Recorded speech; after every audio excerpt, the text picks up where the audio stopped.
Subscribe to our channel and press the bell icon so that you never miss any video lesson from Rao's IAS Study Circle. Join the official Telegram channel of Rao's IAS Study Circle to stay updated and get all the materials on the Telegram. The link to the channel can be found in the description box. Hello and welcome to Daily News Simplified, an answer to what, why and how of newspaper reading from UPSC Civil Services examination perspective. Now today let us take up the New Delhi edition of the Hindu newspaper dated 14th August 2022 and also the important news which appeared in the explained section of Indian Express but which were not covered in the last week in DNS lectures. And these are the list of the news for today's discussion. Now before starting the discussion, there is an important announcement for tomorrow as we all celebrate 75th year of India's independence. So on behalf of Rao's IAS, we wish you a very happy Independence Day. And on this note, tomorrow will be a holiday and there will be no DNS.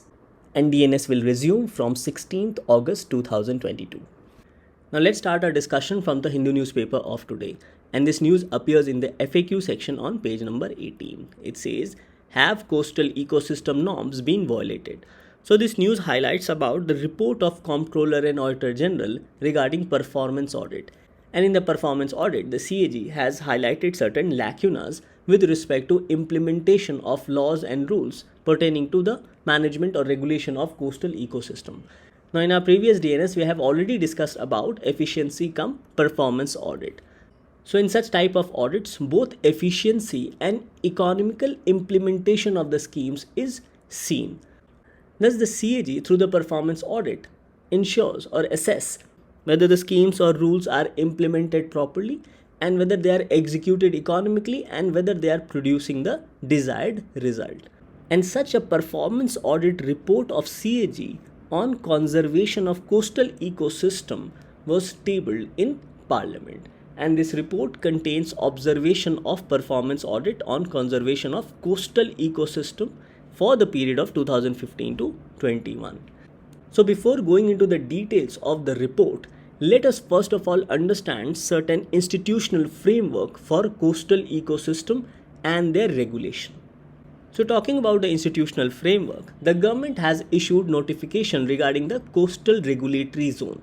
Basically, these regulations are to regulate or prohibit certain construction or developmental activities across the coast of India. So the government has issued notification under the Environment Protection Act 1986 to regulate activity along India's coast, particularly regarding construction activities. And it is in this regard the Coastal Regulation Zone Notification of 2019 implemented by Ministry of Environment, Forest and Climate Change classifies coastal area into different zones, namely 4 CRZ zones to manage infrastructure activities and their regulation.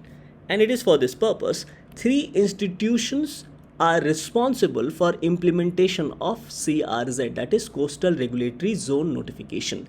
These 3 institutions are National Coastal Zone Management Authority at the center, State or Union Territory Coastal Zone Management Authority in every coastal state and union territory, and district level committees in every district that has a coastal stretch and where the CRZ notification is applicable.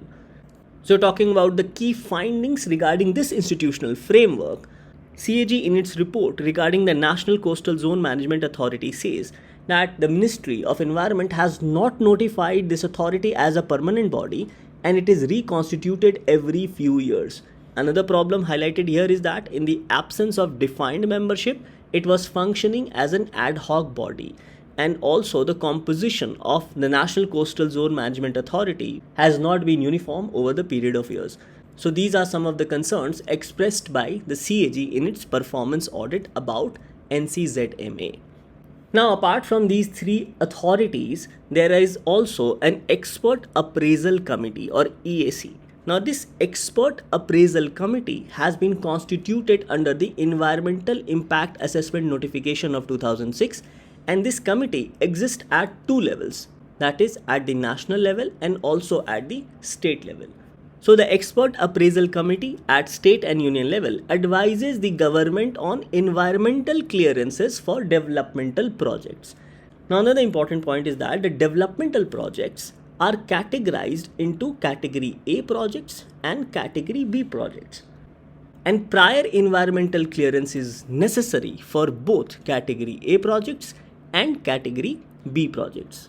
Now, Category A projects are such projects whereby the environmental clearance is given by the Environmental Appraisal Committee at the union level, whereas Category B projects are such projects whereby the environmental clearance is given by the State Expert Appraisal Committee. Now, Category B projects are further divided or subdivided into Category B1 projects and Category B2 projects. So, Category B1 projects would be such projects requiring Environmental Appraisal Committee's report, whereas Category B2 projects will not require environmental clearance report from the State Appraisal Committee. So, please understand this difference between Category A and Category B developmental projects, and further Category B1 and Category B2 projects. So it is the Category B2 projects which does not require environmental clearance from State Expert Appraisal Committee. Now, apart from the Expert Appraisal Committee at the national and state level, there is also a State Environment Impact Assessment Authority. So it says that all projects or activities included as Category B will require environmental clearance from the state or union territory Environment Impact Assessment Authority, and this authority shall base its decision on the recommendations of state or union territory level Expert Appraisal Committee. So the decision of the authority will be based on the recommendations of Expert Appraisal Committee. And the State Environment Impact Assessment Authority is a very important arm of Ministry of Environment, Forest and Climate Change to implement environment impact assessment notification at state level, and they have been delegated powers to consider and grant environmental clearance for all proposals under Category B. So the State Environment Impact Assessment Authority deals with Category B projects. Now, regarding environmental clearance, you should also know that there are 3 different stages for environmental clearances, and these 3 stages are screening, scoping and public consultation. So at the level of screening, scrutiny of application is done regarding environmental clearance for Category B projects by the concerned state level Expert Appraisal Committee, and such projects requiring environmental impact assessment report shall be termed as Category B1 projects, and the remaining projects shall be termed as Category B2 projects, which will not require environment impact assessment report. Now, this is what we have discussed here. Now, talking about scoping, it refers to the process by which Expert Appraisal Committee in case of Category A projects or activities and state level Expert Appraisal Committee in case of Category B1 projects or activities determine detailed and comprehensive terms of reference to address relevant environmental concerns. So here various environmental concerns are raised regarding the developmental projects, and based on these concerns, an environment impact assessment report is prepared for that particular project.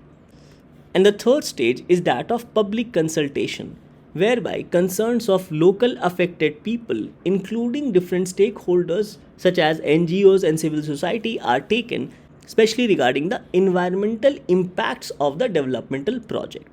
So these are the stages with respect to environmental clearance.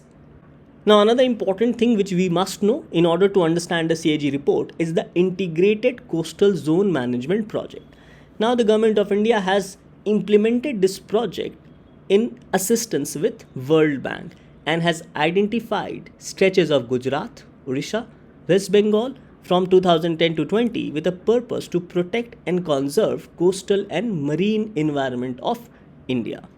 And protection and conservation of coastal and marine environment is done through prevention of soil erosion, through shelter belt plantation, mangrove plantation, strengthening requirements for ecosystem monitoring, biodiversity conservation, and sustainable livelihood of coastal communities as well. Now, coming back to the performance audit done by CAG conducted this audit on conservation of coastal ecosystem with the following objectives. These objectives were to examine if institutional mechanism exists at central as well as state level to regulate activities in coastal regulatory zone as per the provisions of CRZ notification of 2019. Another objective of the audit was to examine whether CRZ clearances granted by the government is as per due procedure and to conserve coastal ecology. Also to find out whether post-clearance monitoring as well as enforcement of CRZ regulations safeguarded coastal ecosystems. To examine if the project development objectives under Integrated Coastal Zone Management Program were successful, and also to evaluate the measures taken up by government towards achieving the targets under SDG 14. And SDG 14 is about life below water. Now the key findings of CAG has been divided into different categories, and the first category is institutional framework. So under these categories, CAG has provided its report on various aspects. So the first aspect we have already seen regarding the National Coastal Zone Management Authority. The second is Expert Appraisal Committee. Here the CAG says that EAC granted clearances without domain experts as they were not present during project deliberations. So basically these experts were absent during the deliberations.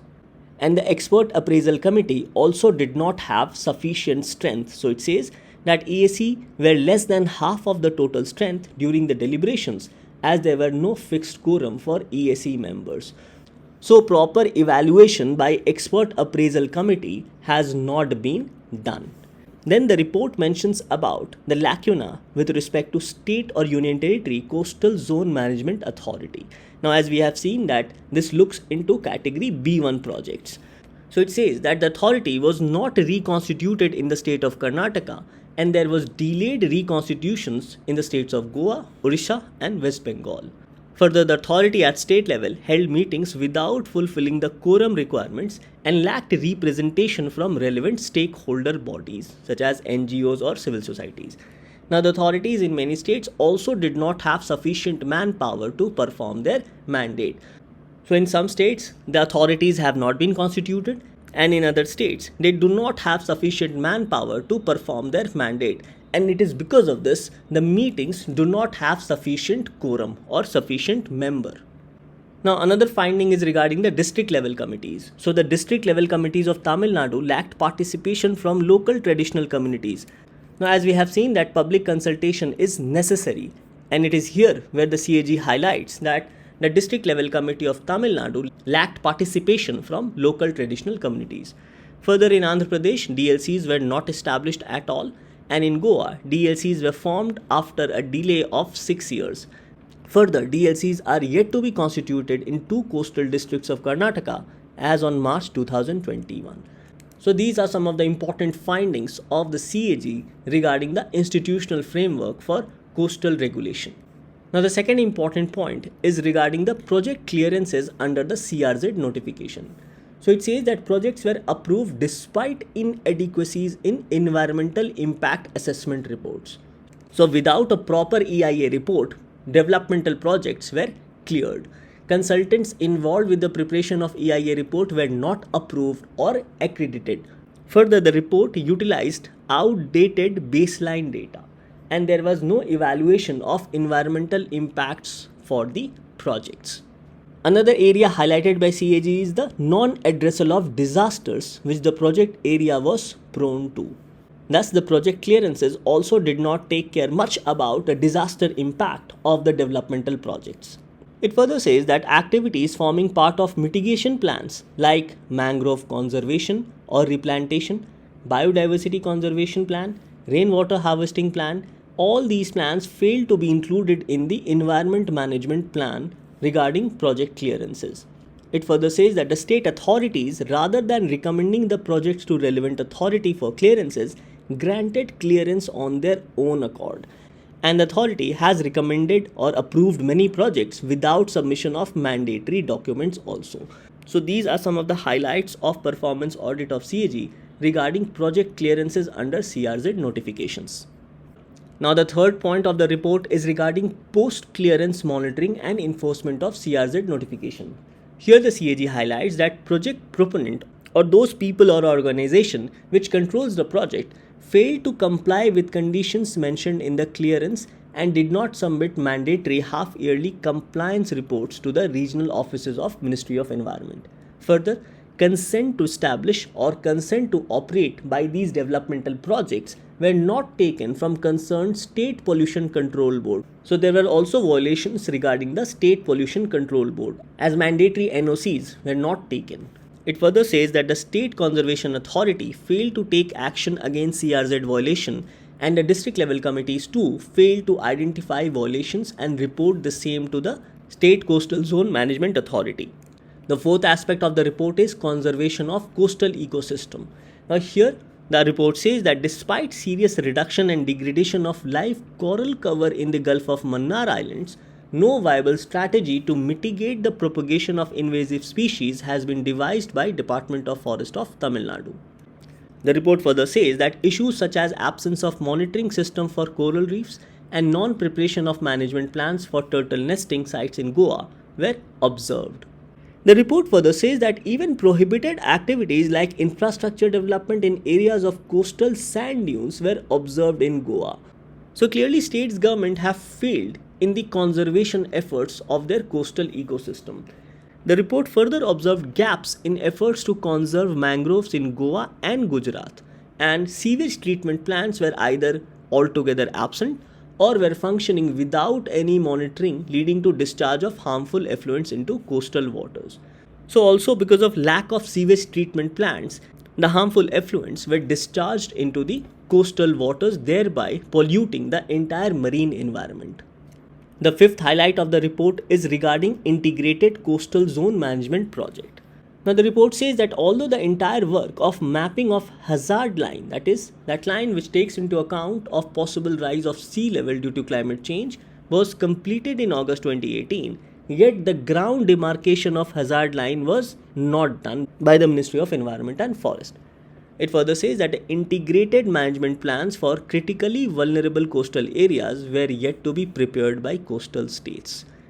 The report further says that although the instruments to study physiochemical parameters of soil and water of inertial area in the Gulf of Kutch were obtained, yet these instruments were underutilized and study was not conducted properly. The report further says that objective of effective sea patrolling in Gahir Matha Sanctuary remained unachieved also. Now Gahir Matha Sanctuary is the world's largest nesting beach for olive ridley turtles in Orissa. And lastly, on account of Sustainable Development Goals 14, which is life below water, the report says that the stakeholder map prepared for SDG 14 misses out a few significant stakeholder organizations like Indian Coast Guard and Ministry of Ports, Shipping and Waterways. And the state indicator frameworks had not been prepared by the states of Maharashtra and Kerala. So these are some of the key findings of the performance audit conducted by CAG on the conservation of coastal ecosystem in India. Now this topic becomes important mainly from the perspective of environment under GS paper 3, but questions can also be asked regarding performance audit of CAG. The next news also appears in the FAQ section on page number 18. Now this news talks about digital lending and the need for regulation according to the recent RBI report. So it says that why has the RBI come out with a framework to regulate the e-space? Now here what we need to understand is that lending or credit takes place in India through two aspects. One is through regulated institutions such as banks and NBFCs, and the second category are the unregulated institutions. That is, these institutions are not regulated by any law, and one such category is loan provided through mobile apps. And of late these illegal apps has increased on social media, and these illegal apps, since they are unregulated, hence the entire procedure for loan dispersal are outside the purview of any institution. And because of this, there are issues of data privacy, unfair business practices, these illegal mobile apps charging higher rate of interest. There is also lack of transparency and also unethical recovery practices. Whereas under the category of regulated institutions, different legislation or acts regulates the lending ability of financial institutions, such as the RBI Act regulate the lending ability of NBFCs, the Bank Regulation Act regulate the lending ability of both private and public sector banks. Similarly, the Companies Act regulate the lending ability of Nidhi companies, and the SEBI Act regulate the credit rating agencies. Thus, to regulate digital lending in India, the working group of RBI on digital lending, including lending through online platforms and mobile apps, has come up with certain recommendations. Now, generally, there are two models of digital lending. The first model highlighted here is balance sheet lending model. Now, it simply means that banks directly lend to their customer from the amount which the bank has. So, banks directly lends to its customers. So, it says that lend from their own balance sheets and hence carry credit risk. Examples include banks and NBFCs. Now, because the banks directly lend their own money to the customers in terms of loans, hence these banks carry more risk in case the customer defaults, that is, in case the customer does not repay back the amount. Now, the second model highlighted here is marketplace lending model. Now, here the banks do not lend directly to the customer. Rather, they take help from these online platforms which are fintech companies or which have digital presence. So what the banks do is that they connect these online platform directly to the customer, and through this banks reduce their own risk. So it says that P2P lending platforms which brings together lenders and borrowers through an online platform. Now examples are Faircent, Lending Club, Cashkumar, etc. And these fintech companies which enter into partnership with banks and NBFCs extends loans to the customers. So banks merely facilitate provision of loan without directly providing loan to the customers. Now, talking about the present status of digital lending in India. So what we have seen is an exponential increase in digital lending, and it says that the loans dispersed through digital mode has increased 12 times between 2017 and 2020, and the dominant entities are private sector banks and NBFCs with respect to digital lending in India. And these private sector banks and NBFCs have a share of 55% and 30% respectively. So a lot of digital lending is taking place through the private sector banks and NBFCs. And in this sphere of digital lending, mostly the marketplace lending model is practiced, as in this case, banks have lesser risk. Now this graph highlights about share of different lenders in loans dispersed through digital channels. And when we look into the share of public sector banks, then we see that their share of lending as compared to NBFCs and private sector banks is comparatively less. So according to the RBI report, there is a need to regulate digital lending in India also because of increase in these illegal apps providing loans to the customers.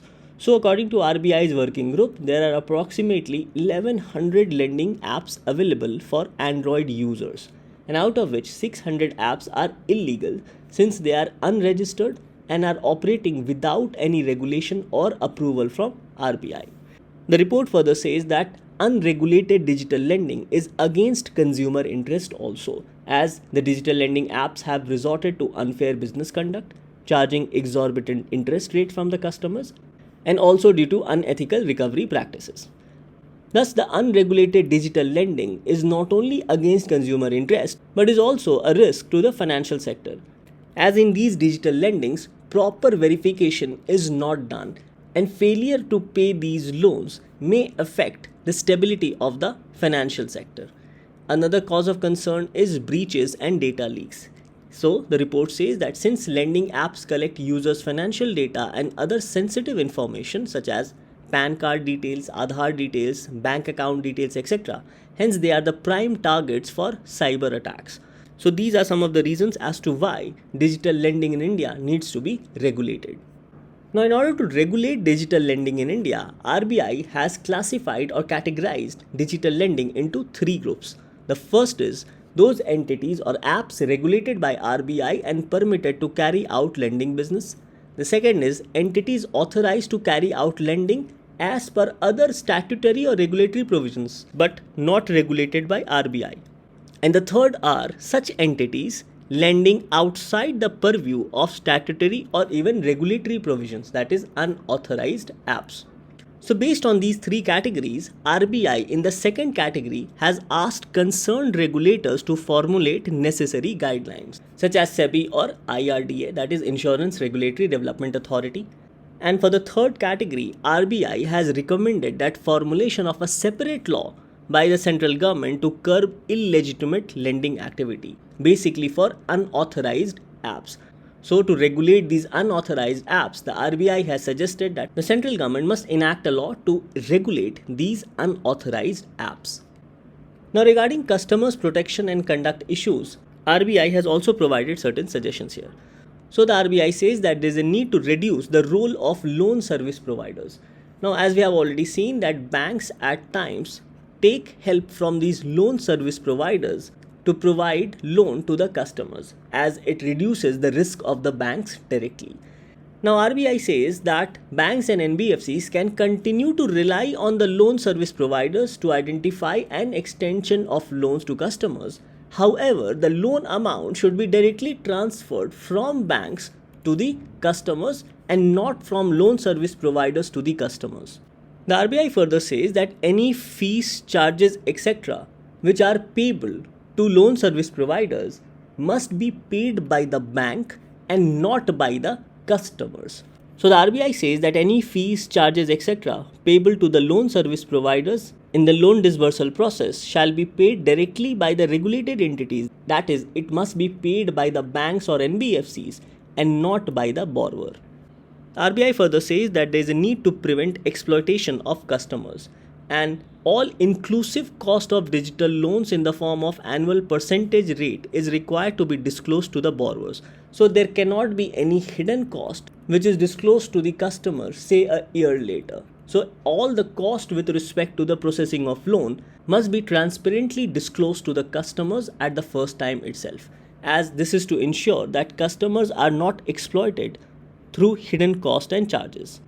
And lastly, the RBI says that there should be a mechanism for grievance redressal regarding digital lending process. So here the RBI says that suitable nodal grievance redressal officer to deal with fintech or digital lending related complaints must be appointed.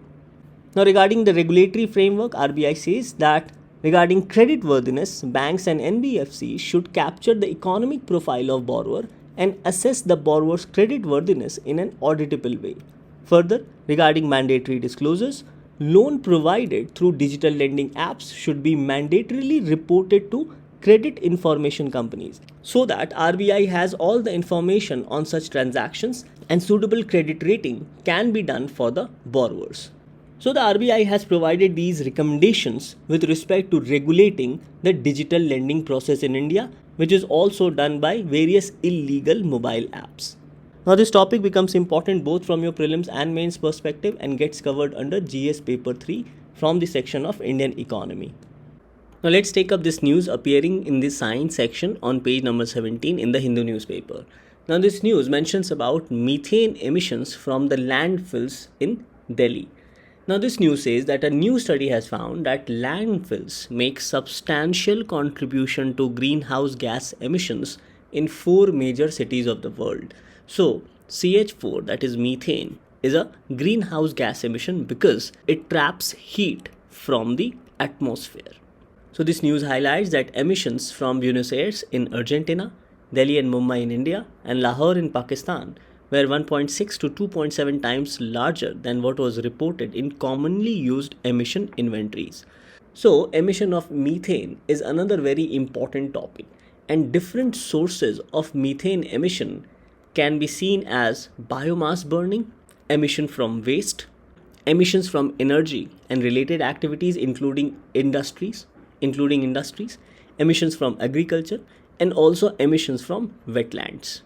Now, emission of methane takes place in both ways, that is in the natural way and also because of increased human activities.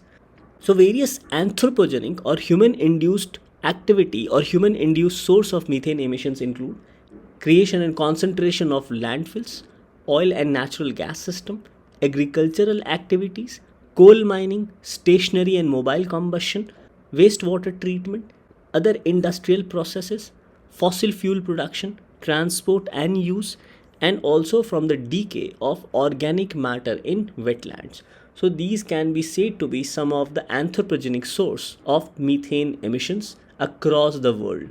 So it is the ability of methane to trap heat from the atmosphere is what makes methane dangerous, and also emission of methane further increases the temperature. And that is why there are certain worrying aspects regarding increased emission of methane over a period of years. So it highlights that methane is the second most abundant anthropogenic greenhouse gas after carbon dioxide, and it accounts for about 20% of global emissions. It further says that methane is more than 25 times as potent as carbon dioxide at trapping heat in the atmosphere. So methane traps more heat from the atmosphere even compared to carbon dioxide. It further highlights that the largest source of anthropogenic methane emissions is the agriculture sector, and it is responsible for around 25% of total methane emissions, followed by the energy sector, which include emissions from coal, oil, natural gas, and also biofuels. Now, another worrying factor for methane is that it also contributes to ground level ozone formation, and this causes roughly 5 lakh premature deaths every year around the world. Further, methane has accounted for roughly 30% of global warming since pre industrial times, and presently it is proliferating, or its emission is increasing at a much faster rate. And based on methane emission, according to Intergovernmental Panel on Climate Change, today's concentration of methane in the atmosphere are higher than at any time in the last 8 lakh years, and methane has contributed around 30% of observed global warming to date. So since methane traps more heat from the atmosphere, hence its emission further impacts climate change. So this topic of methane emission is mainly important from your prelims perspective with respect to the environment section. Now let's take the next set of news from the explained section of Indian Express. Now this news says that what is the significance of India's talk with NATO. So this news highlights that India held its first political dialogue with the North Atlantic Treaty Organization in December 2019. So it is in this regard, this article highlights about the significance of India's engagement with North Atlantic Treaty Organization. So India initially thought that there could be certain common grounds of understanding with NATO, especially on the issue of aggressive China, which is continuously threatening India and other countries, on the issue of terrorism, where it can counter Pakistan, and also on the issue of Afghanistan, including Pakistan's role in Afghanistan. So based on these three understandings, Government of India thought it prudent enough to engage with NATO. Now here we need to also understand about the origins of NATO, as it will also helps us to understand that despite the understanding of common grounds, there were areas of divergence with respect to India and NATO. So NATO's origin can be traced back to World War II. And the whole idea then was to rebuild the European economy and also to strengthen Europe so that the westward expansion of communist USSR could be prevented. So based on this idea, NATO as an alliance of 30 countries, mostly European countries and 2 countries from North America, namely United States of America and Canada, became an alliance between these 2 continents and enabled them to consult and cooperate in the field of defense and security, and also conduct multinational crisis management operations together. Now coming back to the engagement of India with NATO, and especially on the issue of China, India found that NATO considers Russia as a more pertinent threat as compared to China, as NATO has mixed opinion regarding China and sees China both as an opportunity and also as a threat. Whereas on the issue of Afghanistan, the views of India and NATO were quite divergent, as NATO has recognized Taliban, which India earlier was not willing to recognize. So initially in 2019, India thought that there could be certain points of convergence with NATO. However, NATO's increasing interaction with China and Pakistan, and also because of areas of divergence with respect to thinking process, there are 2 different opinions emanating within India. One is to carry forward the talk, And the second is also to be wary of NATO's expansionist nature. Now let's understand certain basic facts about NATO here. So the purpose of NATO is to guarantee freedom and security of its members through political and military means. Now India is trying to engage politically with NATO. So it says that NATO also promotes democratic values and enables members to consult and cooperate on defense and security related issues to solve the problems. Now, another very important aspect of NATO is its Article 5. So, it says that NATO is committed to the principle that an attack against one or several of its members is considered as an attack against all its members. And this is referred as the collective defense theory, which is enshrined in Article 5 of Washington Treaty. And based on increased engagement of NATO with China and Pakistan, India also intends to increase its political engagement with NATO. So the news highlights that until December 2019, NATO had held 9 rounds of talks with Beijing, and NATO has also been in political dialogue and military cooperation with Pakistan.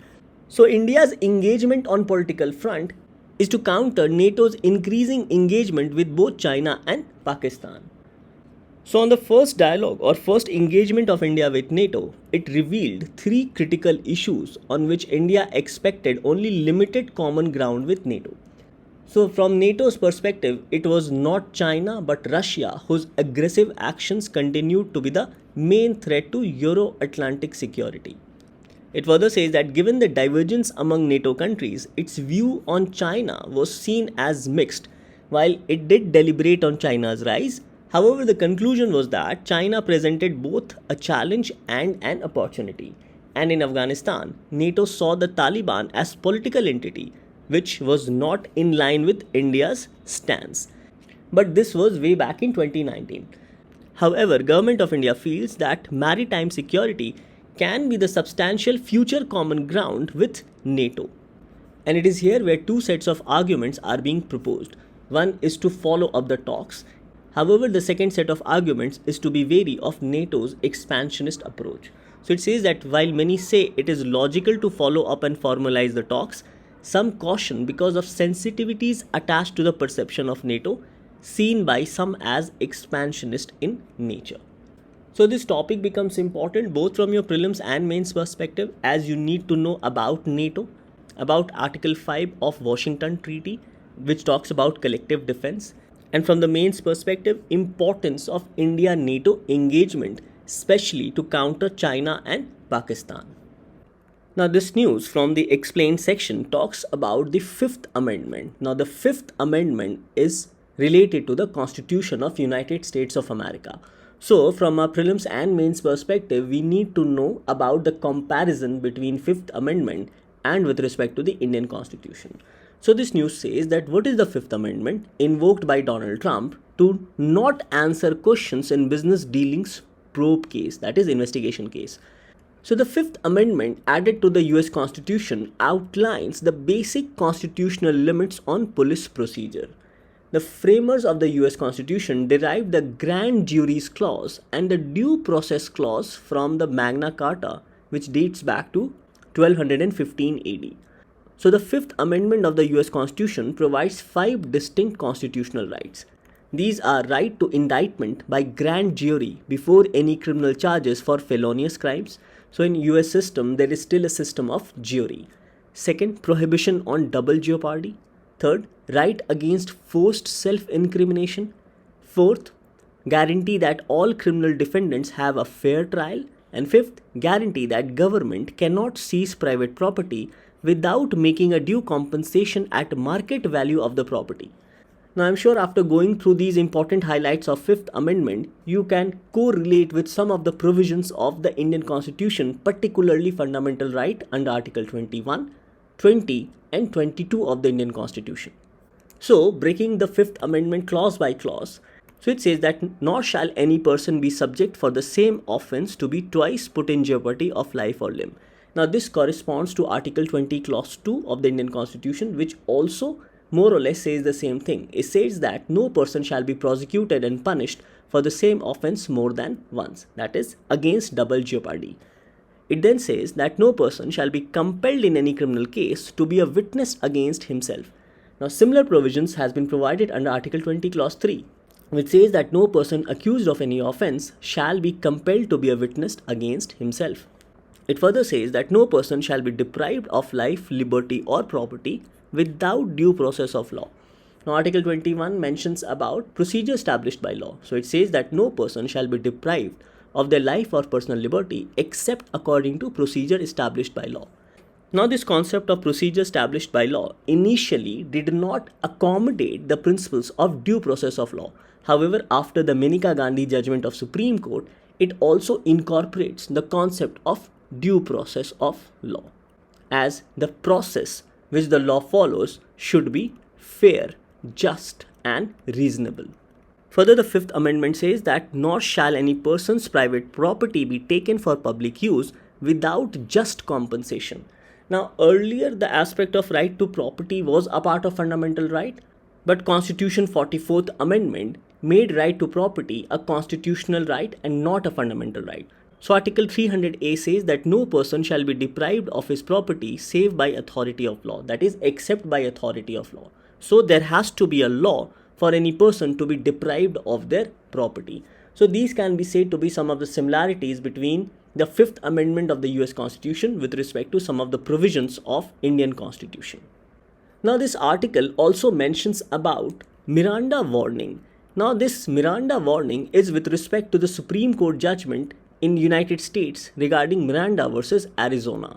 Now, this case represents consolidation of 4 cases, and in each of these 4 cases, the defendant confessed guilt after being subject to variety of interrogation by the police officers.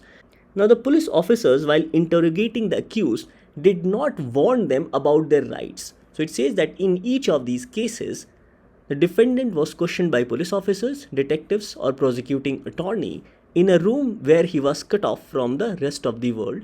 And in all these cases, the defendant was not given full and effective warning of his rights at the very outset of interrogation process, including their rights under the Fifth Amendment.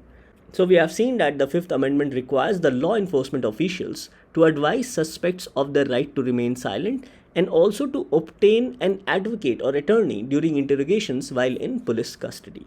Because anything said by the witness can be used as an evidence against the person himself. So, he had the right to remain silent according to the Fifth Amendment of the US Constitution, as the accused cannot be forced to self-incriminate or become a witness against himself or herself. So, the United States Supreme Court by 5-4 majority held that defendant's interrogation violated his Fifth Amendment rights, as he was not made aware about the Fifth Amendment rights, including his right to have an attorney or an advocate. So, the court held that a defendant was required to be warned before questioning that he had the right to remain silent and that anything he said could be used against him in a court of law. Further, the court said that the defendant was required to be told that he had the right to an attorney, and if he could not afford an attorney was to be provided to him, that is, appointed for him prior to any questioning if he so desired. The court further said that after these warnings were given to the accused, only then the defendant could knowingly and intelligently, that is by his own will, waive off these rights and agree to answer questions or make a statement, as any question would indict such person and could be used as evidence against the person or against the accused. So, the court further said that evidence obtained as a result of interrogation was not to be used against a defendant at trial unless the prosecution, that is the police, demonstrated that the warnings were given and the person has provided these statements knowingly and willingly.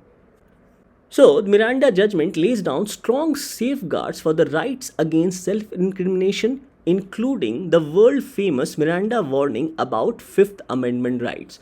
So, now it is mandatory in United States upon arresting a person to warn him of their rights to remain silent and also their rights to have an attorney. So, this is what has been referred as the Miranda warning in the article.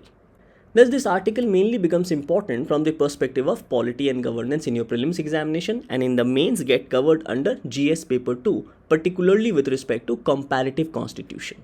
With this, let's take up the question for the day. Now, based on our discussion, this becomes your practice question for the day. The question is, the term Miranda warning can be associated with. Options are: first, right to property; second, right against self-incrimination; and third, right to an attorney. The question is, select the correct answer using the code given below. Options are A, 1 and 2 only; B, 1 and 3 only; C, 2 and 3 only; and D, 1, 2 and 3. Now, coming to the answer of yesterday, the question was, consider the following statements. First, electricity distribution has been listed in the concurrent list in the 7th schedule of the Constitution. No, this statement is incorrect, as you can see that electricity itself is a concurrent list subject, but electricity distribution rests with the states. Second, renewable purchase obligation has been laid down under Electricity Act of 2003. Yes, this statement is correct. So the question was, which of the statements given above are correct? Here the correct answer was B, that is 2 only. Now you can also go through the eLearn platform to solve other prelims practice questions based on today's DNS. So with this, we come to an end to today's discussion. Thank you for watching DNS.